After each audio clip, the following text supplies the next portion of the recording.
Welcome, everybody, to the Raad Life, the only talk radio show that takes you along with host and age explorer Rod Gantos on his continuing journey of discovery into life's challenges, opportunities, options, and all the latest and greatest things that come with getting older. The Raad Life is brought to you this week by Your Home for a Lifetime, a company dedicated to empowering you to stay safely, independently, and comfortably in your own home. And now here is your host, Rad Gantos. Good afternoon, everybody. Hello, Orange County. We definitely are challenged. We're challenged every day. But, some of our challenges are actually very minuscule compared to other things that are out there. And this show tries to actually tackle some things and shed some lights on some things that maybe in our normal daily lives we do not encounter always. And one of the things that I had the pleasure and honor to actually have on the show last month, almost to the day, by the way, was Mr. Todd Eckert from Project Independence. And Todd is listening. I just want to give a shout out to Todd, who is actually outside of the studio today. He's literally sitting outside of the studio today because we have a full house that was arranged by him. We had talked about this on the air last time Project Independence was on here, is we wanted to bring in some of the other people that make this organization so wonderful, both the recipients of the services as well as some of the people that are working in the organization on a daily basis, providing opportunities for people with, and I use the word only because you guys have it on your website, people with disability, but I actually reframed it last time and said people with different abilities. So without further ado, I want to just welcome my guest on the show today, and thanks again, Todd. He's going to keep us down the straight and narrow. He's listening, so if you hear tapping on the windows or anything like that, that's just Todd telling us to, go in a different direction. But my guest today, sitting in front of me, is Mr. Ben Fallis, who is a Home Depot employee, father of a young daughter, and a client of Project Independence for years. And then to my side is Carla Compton, who is a job developer, works for the community to find perfect fits, employee and employer matches, which I want to find out more about. So, that's awesome. And then sitting on the stool, holding the bass. It's almost like a bass player, right? In like a jazz quartet. He does look like a bass player. He does. He looks like a jazz player. We might have to do some jazz music. I'll have to find some for you. Thank you. So Mr. Tim Shervanak, who's the director of supported employment, articulates sources for employment, for the developmentally disabled benefit legislation and advocacy. And I hope you don't have that on your card. Run that one again. I'm just trying to figure out, does he have all that on his card? I asked for a bigger card. But yeah. Well, there is two sides to a card, right? Yeah. Look, no, it's the Director of Community Employment Services. So I appreciate you guys all being here. Thank you again for being here. I think what you guys do and your organization does and has done for 40 years is amazing. Thank you. And when you said we were challenged today, I thought you meant we were challenged by getting this many people in this tiny a room. No. We've done the clown car thing in the studio before, right? But and I am challenged every time I'm here because we had to get everybody's best side, and we had to figure everything out, make sure everybody got a good shot here. Yeah. This is that. Mr. Paul Roberts, ladies and gentlemen. gentlemen. Had to make sure everybody was powerfully aligned with the stars, and we had to move it around 2-3 times here. Thank you. And the other challenge is, how are you going to tell all of this story in like 30, 35 minutes? This is something you could tell I was a lot almost longer. going to squeeze in the fact that you're also now fashionista in the corner with having shed your cargo pants, which you're famous for, and you're wearing a Mr. Rogers sweater. So, welcome to the neighborhood, everybody. That's right. Welcome to the neighborhood. Welcome to the neighborhood. So, I want to remind everybody what Project Independence is before you. Actually, I'm not going to remind everybody what Project Independence is. I'm going to put it on Carla or Tim to do. Who wants to take it? Well, this is Tim, and I can tell you that Project Independence has been around for over 40 years, and we serve people with intellectual developmental disabilities. All of our services are based in the community, and we provide a variety of services, everything from community day services, which for people who don't know what that is, that's people who need a little bit more support, and they're with a job coach throughout the day, and they're picked up and dropped off by a coach, and they do a variety of really good community activities activities including paid work, volunteer work, accessing transportation, and also a number of different fun activities during the week. We do an independent and supported living, and independent living is great because it is a program that really does allow people to live on their own in an apartment, or in some cases in their own home, a home they own in the community, with whatever kind of support the person needs to be able to be on their own. It could be functioning independently. Right. It could be planning a menu, or preparing food, or house cleaning, and it's all based on skill development. Let me ask you a question, Tim. Too, is because we do have times where we cover people like with assisted living and senior care and stuff of that nature. I just want to ask you, on average, with your clients that Project Independence serves, what are the age of ranges that you guys deal with? Because some of the stuff that you just pointed out, like basically, helping with independent living, being able to live in their own homes independently, so forth, there's a little bit of crossover when it comes to seniors as well. There can be, and certainly people's needs change as they age. We have discovered that being around 40 years, a little bit more. We have a number of people that were maybe not too far out of high school when they started, and now people are dealing with aging issues.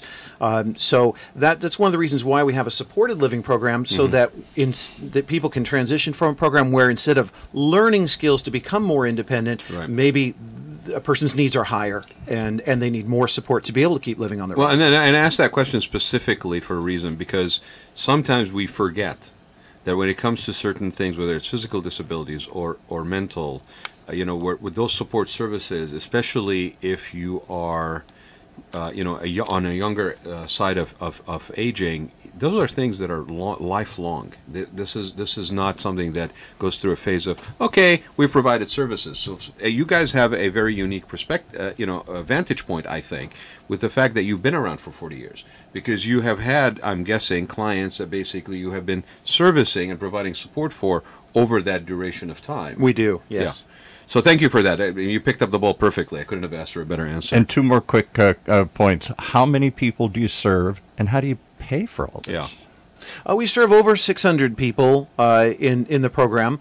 That's not counting a grant that we have from Social Security to provide work incentives and benefits information for Social Security disability beneficiaries. That's separate. But in terms of these core programs, we do serve over 600 people, and the funding comes primarily through the Lanterman Act authorizes the regional center system in California to fund our services. We're primarily funded by Regional Center of Orange County, and also we could talk more about employment services later, and those services also have funding from the Department of Rehabilitation.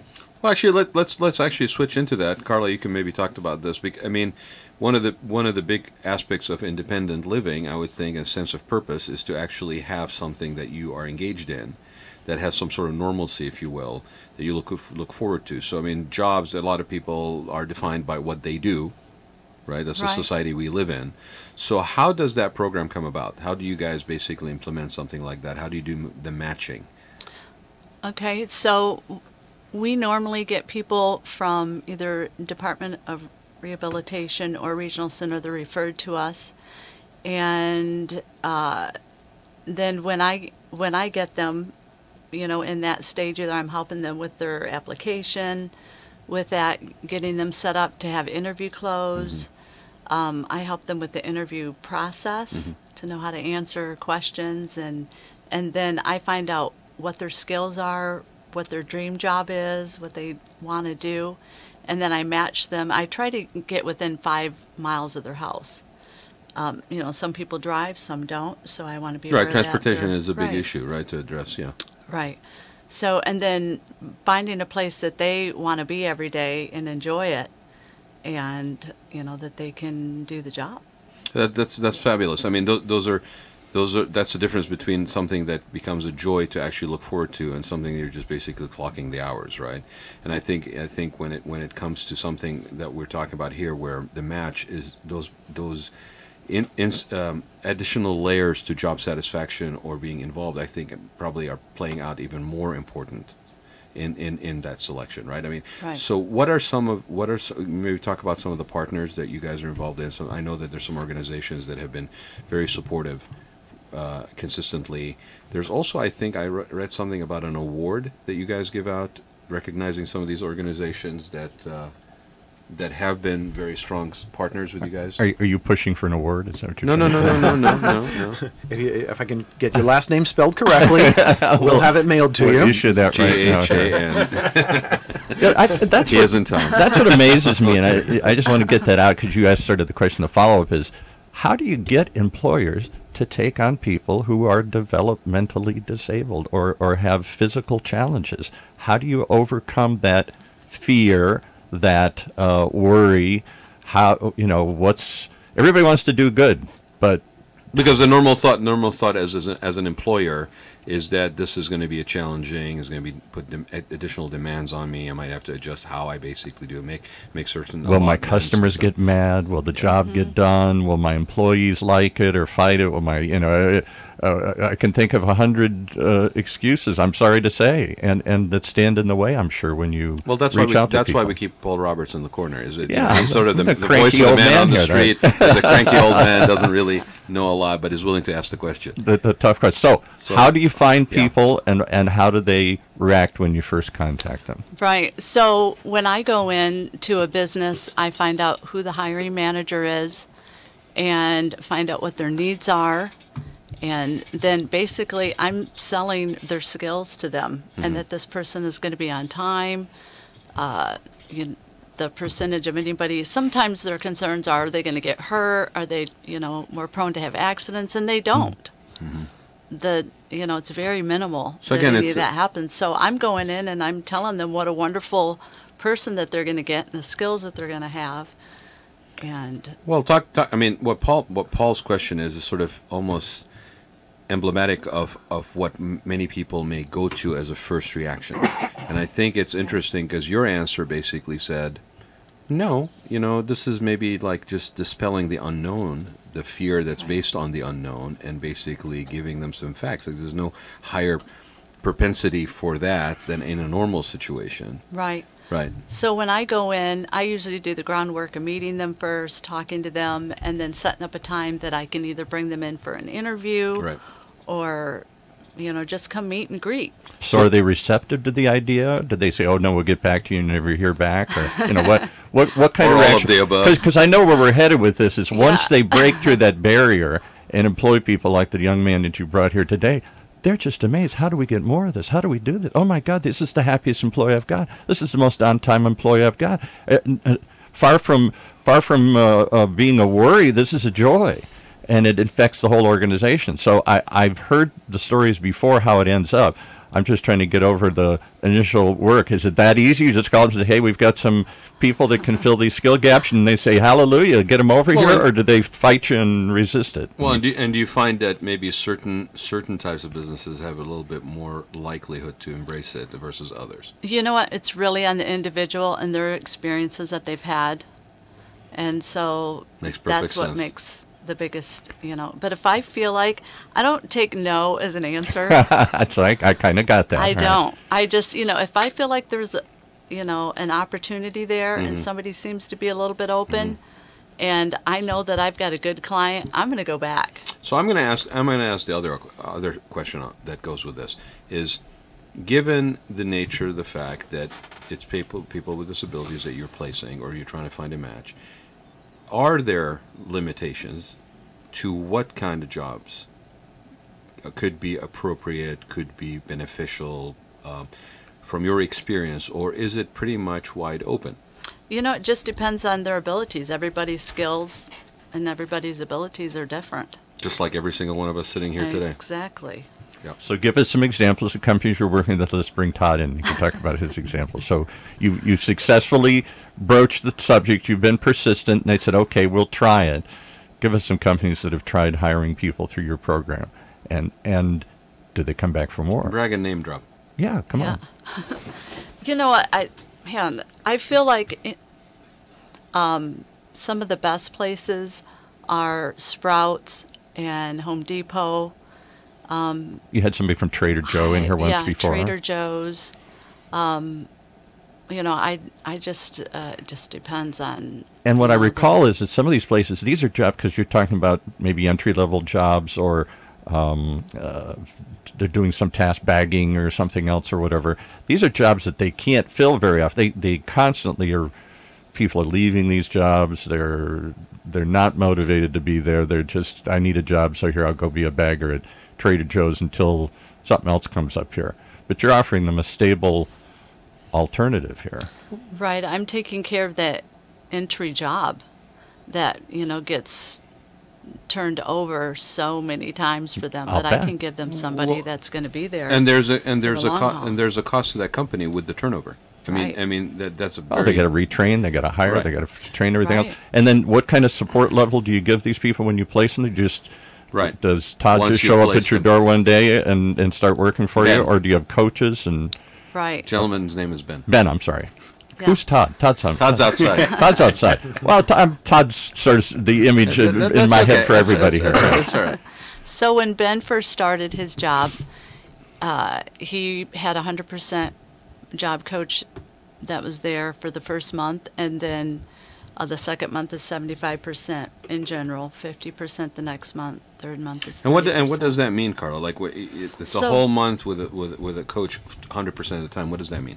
So that means that they're beside them, or they're close enough within earshot. They're shadowing them, basically? Yeah, they're not doing the job for them. They're there, though, and support. So if they need a reminder, that something needs to be done. And is that coach provided by Project Independence, or is it? Yes. Okay, all right. No, just to be clear, yeah. So you're getting a twofer. You're getting a good employee who wants to work very badly being here. coached on somebody else's dime. Yeah, and you're giving them the support to make sure they show up on time and they know how to do the job, and they work with them to make sure that they get the job done. And Ben, how was that? Was that an important part for you when you started to have that support? Yeah, it's been really important. I just want to say this is really awesome to be on here. But this program has been a huge support in just life in general. Well, Rod's show is, he talks about the craziest things in the world here. Who knows what you're going to hear on the Raad Life each and every week here. This is his life that he's going through. Well, here. no, it's true. Paul ad-libs all the time, and he thinks himself a stand-up comic in the corner. But the thing about it is true. See, they're laughing. I know.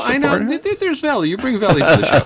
But it's true. It's your life. I mean, we're really talking about this in terms of organization and programs, all this stuff. But it's really your life. So. What brought you to Project? Let's start from the beginning. What brought you to Project Independence? How did you find How did you guys connect? I'd have to say, going back to when I graduated high school in 2004, I graduated from Costa Mesa High School. Okay. When I got out of high school, instead of going to college and doing other things, my parents wanted to make sure that I would be successful in life by getting me in other job programs. Mm-hmm. And there was one on the east side of Costa Mesa, and they called themselves Harper Step. And that got me the opportunity to work at places like Kmart, and do maybe 2 hours here or there, at Target. I've had the opportunity to work at elementary schools with kids under 1 year old, and then having my daughter, which is a really appreciation on life, and just has turned my life around in so many different ways. How old's your daughter? 11 years old. Wow. 6th grade. 6th grade. Uh-huh. So you found a way to work past whatever disabilities God gave you here, to find a way not just to be happy and successful and work with a meaningful way. The company's happy, you're happy, but now you got a happy daughter too. True. Somehow, I've been in retail for over 10 years. So I've had lots of experience from everything from angry customers to nice customers. So I've learned to work my way around it and just brush off the dirt and help out another customer that needs that extra help. I've just somehow, I don't know if it's from having my daughter 11 years ago, but I've just had a whole new look on life, and I'm happier. I love life. I have 2 great parents. What's the favorite part of your job? And what do you do? What do you do for Home Depot? At the moment, I'm a lot tech, what they call. I work out in the parking lot. I pull in carts. They've actually ended up making me the captain. Congratulations. Captain of the team here. Okay. Captain of the team, Awesome. You know it. All right. And they said because I was the only one that was willing to stick in lot when everybody else ended up leaving at a certain point when all the lot associates, basically just when we needed more lot associates. Yeah. And everybody left, but I stayed. You stepped up. Uh-huh. And who are the rest of the lot associates? All kids just with their first job, or are they seniors with their last job? Who comes and works for you on your team here? It's kind of a combination of both. Kids getting out of high school, kids about my age, 34, 35. So it's a little combination of both. I love the responsibility that it gives me, because it's not only a new look on life, but like I've never had this kind of responsibility. Yeah, where right, you're in charge of people here. Yeah, right. So it's pretty cool. Well, and you know what? Let me just say this: being in an industry for 10 years is a solid background for anybody. I mean, and I can hear your enthusiasm and your attitude, and I think any employer looks for that ideally in anybody they bring in, because there's an infectious component that comes with this, with everybody else that you're interacting with. I mean, the 10 years we're talking about, Ben, have you been at Home Depot for the 10 years? No, it's just been regular retail Okay. throughout the 10 years. And what do you like about your current job with Home Depot? Is there anything that really, like, you think I'm really grateful for that? I mean, you said responsibility.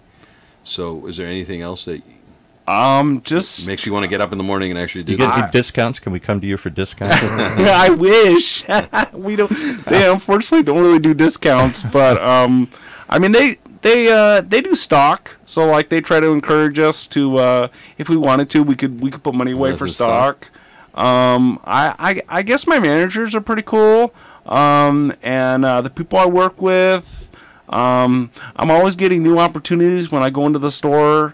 I've gotten to work in parts of like the lumber department and learn about the different types of wood we sell. Everything from working in plumbing to even having chances to work in hardware. So these have been pretty cool opportunities, and still being able to be the captain of the parking lot. And then every now and then they'll give me an opportunity here.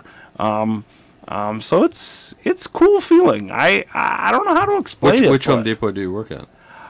The one in Santa Ana on Harbor and MacArthur. I know exactly where that is. I'm Big Ben. Go see Big Ben at Big Ben at Home Depot in Santa Ana. Sometimes I usually have on my knee-high crazy socks on. But everybody likes it. They like my attitude. They like my style.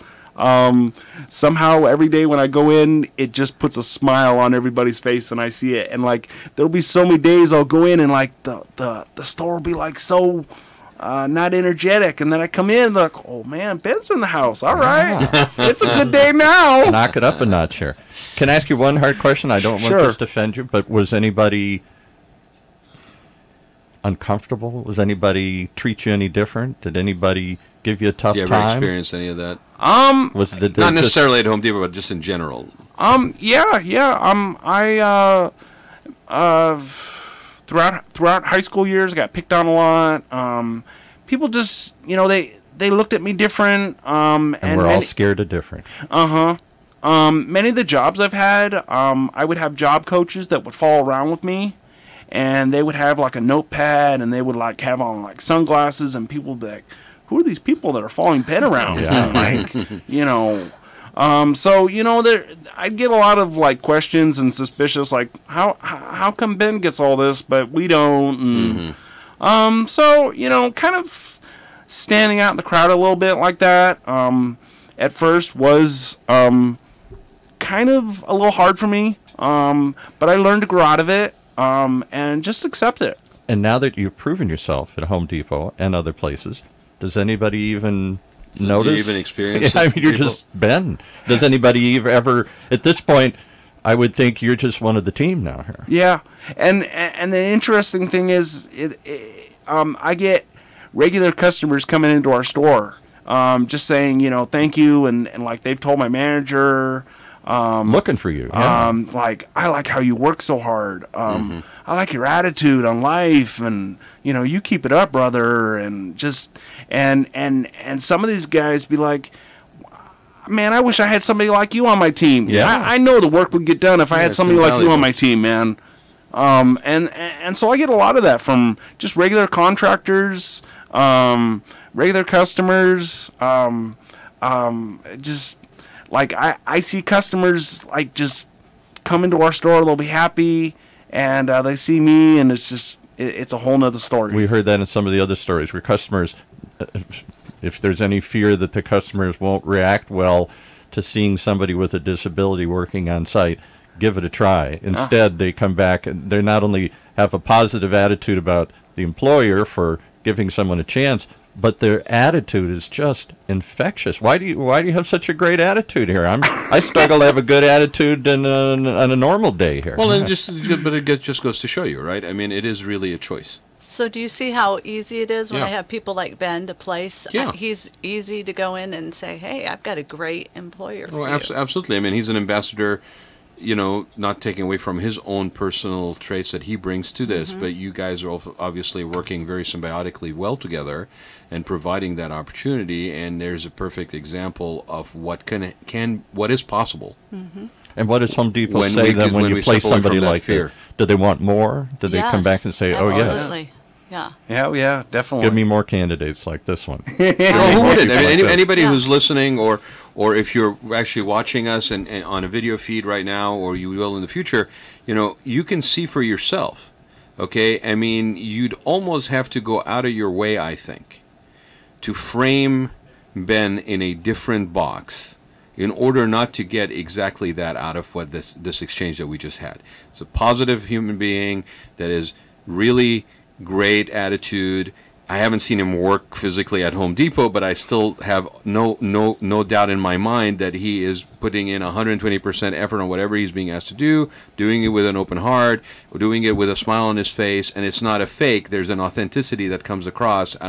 Even if you're just hearing the show, there's an authenticity that comes across that is infectious, and that is exactly the word. And any business person, any business owner will tell you, any team leader will tell you that is golden. I mean, that is the difference between a miserable 9-to-5 existence and one that is not. And it is infectious. It infectious the whole team. People that are down can't stay down. I mean, I remember an old saying, and I can't remember whether it was. I might give Tony Robbins here the credit, but maybe I'm wrong. I do believe it was from the Power series. But he said, if you're ever feeling down, and you actually force yourself to smile. Like, even you're feeling miserable, but you force yourself to smile. Your physicality of forming a grin on your face, you are unable to hold that with an attitude of feeling down. Absolutely. And if you don't believe me, anybody who's listening, you try that for yourself. You cannot do that. You can't smile all day The and be physiology of miserable, human huh? Yeah, being, that's you very cannot true. smile and hold it and over time maintain a down attitude. It's really kind of a bizarre exercise when you first do it, right? Well, what's bizarre to me here? You got a whole bunch of people in the room here, there's a few, including a few out in the hall and behind us. There are 2 people in the room, only 2 people with a big beaming smile on their face. Carla for working with people like Ben, and Ben for being here and telling his story. now, here. I got 2 people. Tim is smiling. I'm Yeah, smiling. he's a little- You're off camera. Nobody sees your just- sourpuss. We've got that little kind of, yeah, okay. But I'm looking. I at can 2 hear people just Todd beaming. smiling outside in the corridor too. Todd's probably smiling.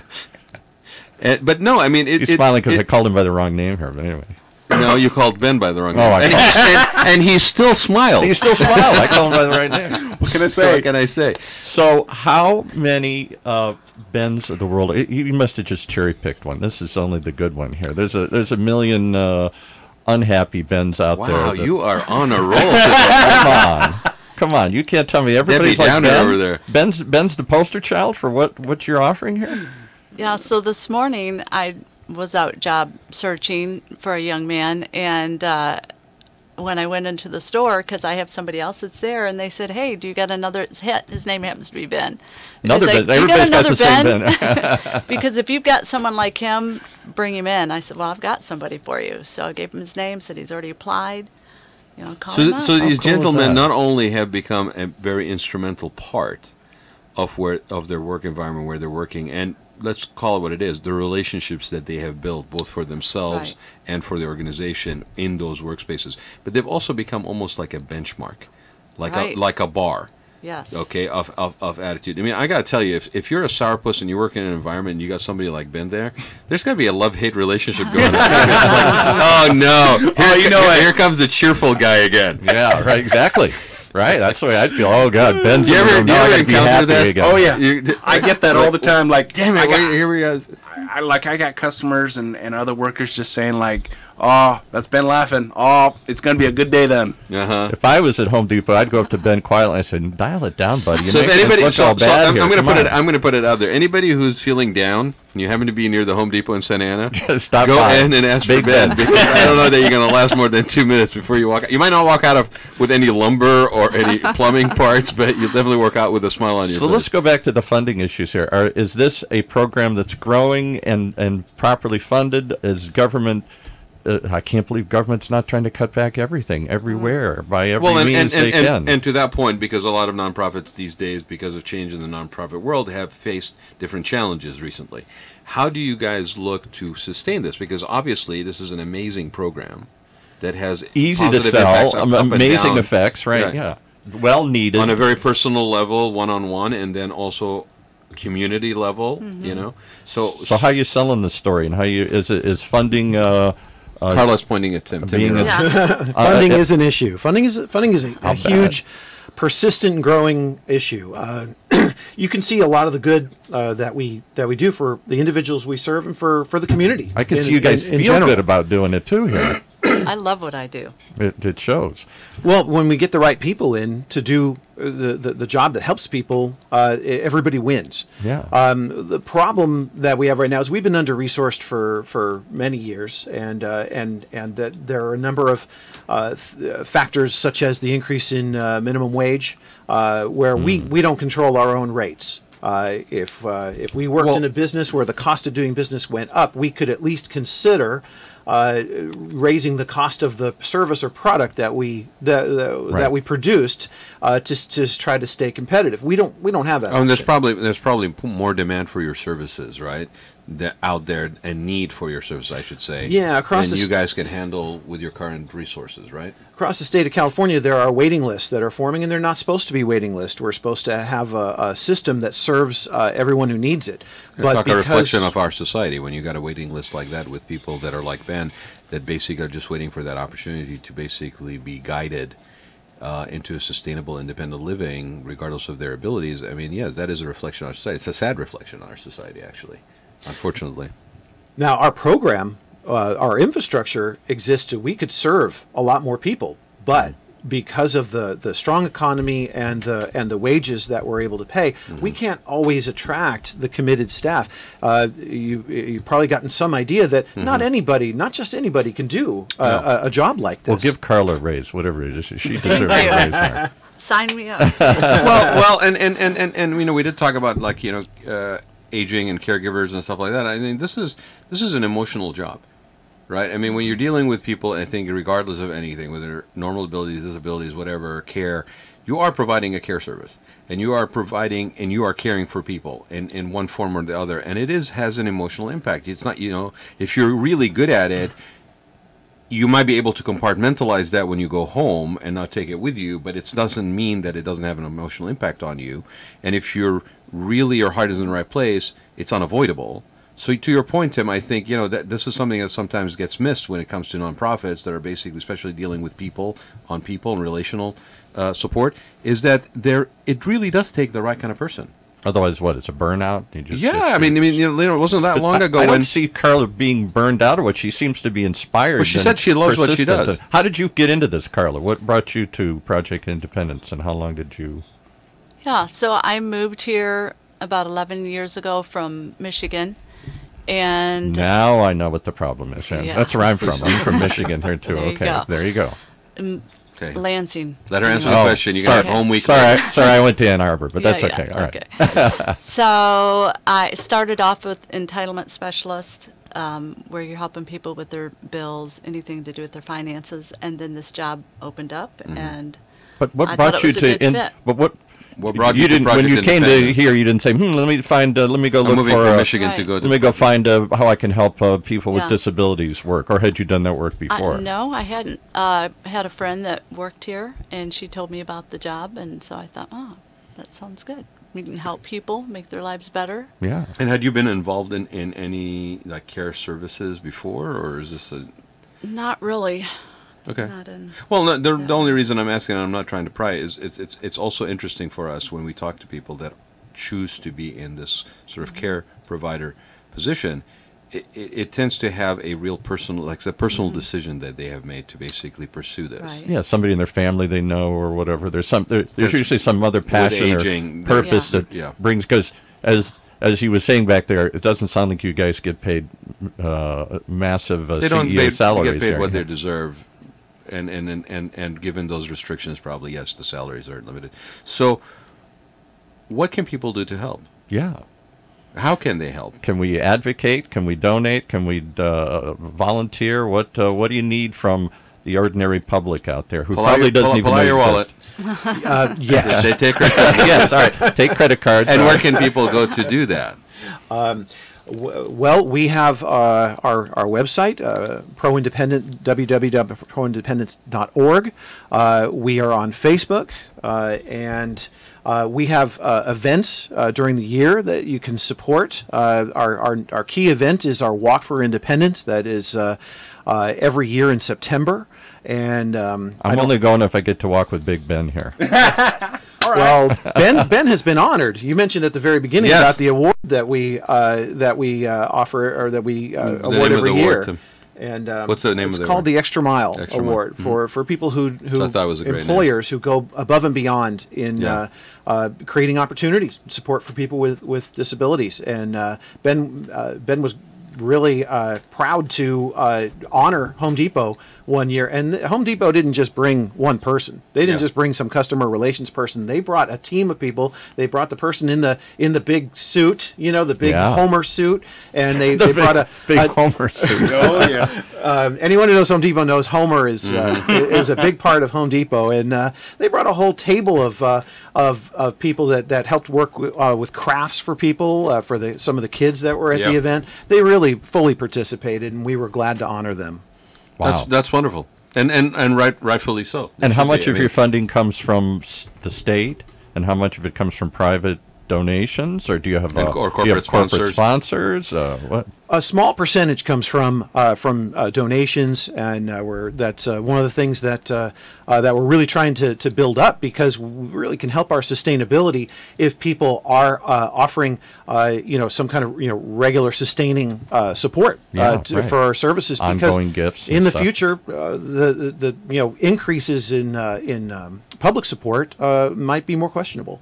Might be. And- I would and- think and they are would there- be. It's always under threat, I think, these days. Are there opportunities for people to volunteer and help? Yes, we've had another event we've had several years in a row is participating in the Orange County Marathon at one of the water stations. We get a number of volunteers for that event, and for our Walking for Independence, we get volunteers for that event too. People want to participate directly. There are different events that the people we support they participate in during the year. Fun things, some of the things that Todd organizes, and sometimes if somebody wants to come out and volunteer for an event like that, they'll see how just how happy people are with the services they're getting and the lives they have. How many more employers do you need to find? Are you always looking for new employers, or do you have a sufficient network to Place feed- people. Place people, yeah. Carla, you want to talk about that? We always need more, other places that will open up their basically opening up their heart and giving people an give me opportunity. who reach out right now. Yeah, reach out to who do you people want right to? What kinds of jobs are we looking for? I don't retail jobs of stocking, bagging. Todd's in charge of the cart division here, collecting shopping carts. I'm trying to use my imagination. Ben. Yeah. What other? Ben does a lot. It's okay. It happens when you get older. It does. I'm telling you. Can you help like- me? Help me get a job today. Can we get Paul a job? I've clearly got some disabilities going on today here. All right. Like movie theaters. Movie theaters. Okay. Places that do like arts, like Michael's, those kind of places. I'm just trying to think about some places that. How about restaurants? the current- yeah. Cleanup or busing, dishwashing. Yes. manufacturing. Was that too? So let me add another layer to this. It's really interesting because we talk about retail. My bread and butter is doing interiors, commercial interiors spaces, and we do retail, we do restaurants, we do all these things. And the key word has always been, not always, but has been for the last, let's say, 5 years, experiential, experience. It could be Make it a great, good it could look experience pretty, when you it could come be in, whatever, right. but it's experience. And I keep going back to the fact that one of the most iconic elements of coastal Orange County forever and ever and ever that really resonated with a brand was the greeter in Laguna Beach. Mm-hmm. Remember the greeter in Laguna Beach? Yeah. There's a statue for the greeter at Laguna Beach right there by Main Beach, right? This is a guy basically who was the first impression, you entering Laguna Beach, and here's the thing that sets the tone for your whole experience in the town.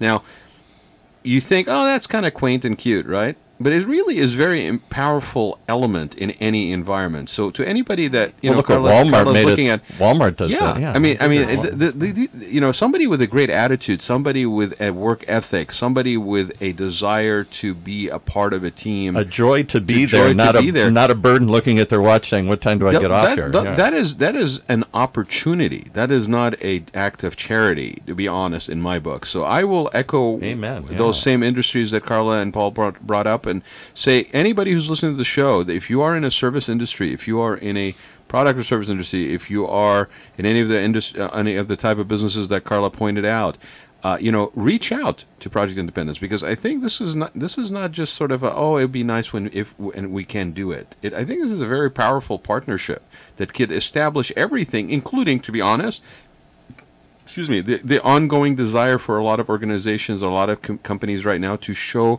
a human, socially responsible face to their business, whether they are a mom and pop, we all want to show we're whether good guys, they're a large out there, corporation. And again, mom and pops, this is a great opportunity. This is a really great opportunity for you guys to look at this. And we're all struggling with minimum wage, and that's all I can pay right now because I'm a small operator. I got maybe 1 or 2 locations, but the quality of the people I'm going to get are going to be grumbling. They're walking in because you're not getting paid enough. I mean, come on, people. Think outside the box. Reach out to Project Independence. They also get a tax credit, which is wonderful, and they get it. The job you're coaches. sweetening Now the their accountants are listening. Yeah, right. Right. I mean, it's Right. making you money. It's a win-win. How about the next show? We got to leave in like 2 minutes. The next show coming up is about hotel investing. It's another show that Rod sits on. Well, I think hospitality industry is a perfect example. And again, Yeah. a lot of Cleaning people, a lot of my rooms friends and and other sorts of things, colleagues in the hospitality industry, you should definitely look into Project Independence. And I will tell you, and I told this to Todd when he was on this show last month, I love the fact that your domain name is Pro-Independence. Okay? It's not just a shortening of the word project. It actually stands for exactly what you guys stand for, which is pro in favor of independence. And it's proindependence.org, correct? Correct. Yeah. So reach out, check it out, everybody, and reach out to Carla or Tim or Todd or Ben, who's in the room with us. Right?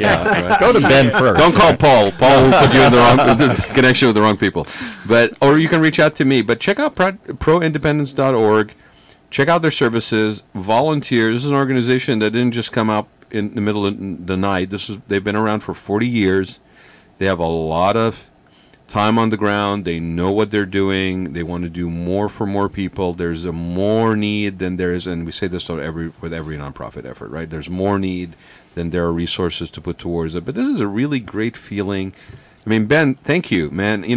My day was going fine.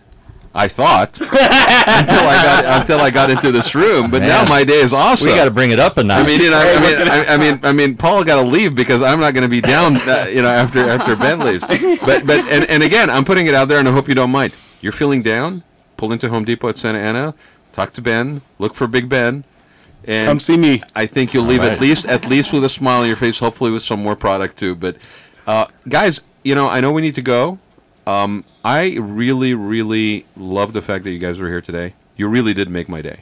Thank you. So Thanks thank so you much for for all having that Thanks you so guys do. much. Thanks for having me. All the best. Ben, awesome. Thank you very much for sharing your time, man. Awesome.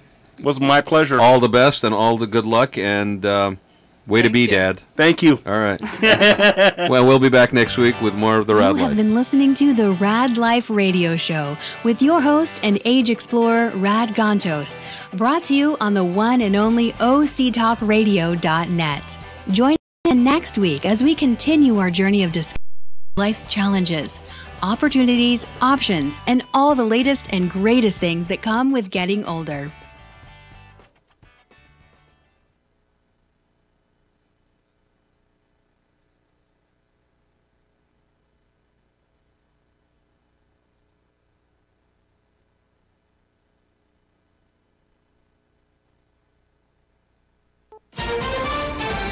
This is CBS News on the Hour. I'm Jim Sheneby. It's controversy with a capital C for Democrats in Virginia these days amid calls for the resignation of Governor Ralph Northam over a racist photo and allegations of sex assault surrounding Lieutenant Governor Justin Fairfax. Now the state's attorney general admits he appeared in blackface. CBS's Steve Dorsey. Mark Herring says he and his friends in 1980 dressed up as rappers at a college party with wigs and brown makeup. In a statement, Herring calls it, quote, callous and inexcusable, but not a reflection of who he is today. This comes as the state's governor, Ralph Northam, refuses to resign over a blackface picture on his medical school yearbook page and a sexual assault allegation against Lieutenant Governor Justin Fairfax. Steve Dorsey, CBS News. There was a gathering at the State Department today. Secretary of State Mike Pompeo hosting his counterparts from the ISIS coalition to talk about the U.S. troop pullout from Syria and why they should not be overly concerned. President Trump's announcement that U.S. troops will be withdrawing from Syria is not the end of America's fight.